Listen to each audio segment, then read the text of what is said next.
আসসালামু আলাইকুম ফ্রেন্ডস, সবাই কেমন আছে? আশা করি সবাই ভালো আছে। আলহামদুলিল্লাহ আমরা ভালো আছি। আজকে ব্যস্ততম অনেক দিন, আজকে আমাদের মেহমান আসবে বাড়িতে, তার জন্য এই বিশেষ আয়োজন। আর সমস্ত কিছু কেটে রেখে পরিষ্কার করে নিয়েছি। আর এদিকে আমি গোশের জন্য গরু গোশের জন্য আলু ভাজছি আর পেঁয়াজটা ভেজে বেরেস্তা করে তুলে নেব। আর এই যে মশলাগুলো আমি মাখিয়ে রেখে দিয়েছিলাম এটা গোশে, আর তেল দিয়ে আর কাঁচা লঙ্কাও দিয়েছিলাম, সমস্ত মশলা আর পেঁয়াজ বেরেস্তা করে তুলে নিয়েছি। আর এদিকে টিকিয়া করব, টিকিয়ার যে গোশটা সেটা কুটে নিয়েছি, তার জন্য মশলাও রেডি করে রেখে ওটাকে মেখে নিয়েছি। আর এদিকে মাছে নুন, হলুদ, লঙ্কা গুঁড়ো, জিরে মরিচ গুঁড়ো সমস্ত মশলা মাখিয়ে রেখে দিচ্ছি, সব ফ্রিজে রেখে দেবো।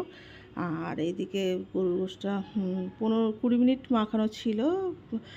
তা পেঁয়াজটা লাল করে আমি তুলে নিয়ে আর সমস্ত মশলা মাখানো যে গরুর মাংসটা সেটা আমি দিয়ে দিয়েছি, দিয়ে ভালো করে এবারে কষিয়ে নেব। আর এটা হচ্ছে, এই মশলাটা আমি মুরগির চাপ করব, সেই জন্য আমি মশলাটা তৈরি করে দিচ্ছি। একদিকে আমি কষতে থাকি। আর এর মধ্যে আমি কাশ্মীরি লঙ্কার গুঁড়ো 2 চামচ দিয়ে দিয়েছি। আর এই যে দেখো, কষানো মাঝে আমি এই পেঁয়াজ বেরেস্তাটা দিয়ে দিচ্ছি, এতে করে কালারটা খুবই ভালো আসে এবং পোলাও বসে এই জিনিসটা দিলে ভালো হয়। আর হ্যাঁ, আমি বিরিয়ানি মশলা অল্প দিয়েছি, কারণ পোলাওতে বিরিয়ানি মশলাটা দিলে একটু ভালো সেন্ট আসে। এটা কষানো প্রায় হয়ে গেছে, দেখছো তেল ছেড়ে দিয়েছে।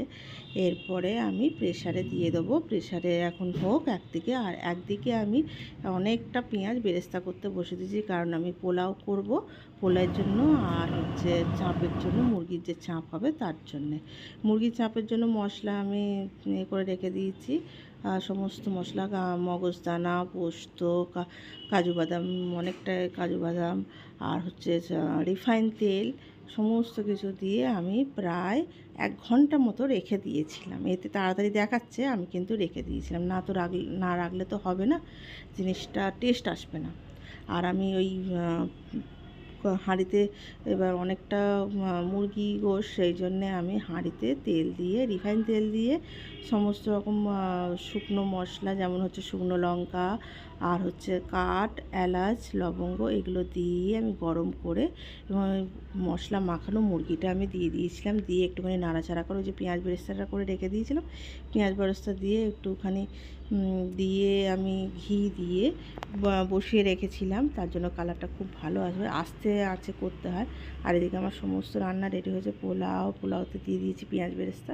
আর এই যে এখন টিকিয়া হচ্ছে, আর সমস্ত ভাজাভুজিও হয়ে গেছে, ডিম ভাজা, আলু ভাজা, বেগুন ভাজা, তার মাছ ভাজা, পটল ভাজা, এগুলো সব করেছি।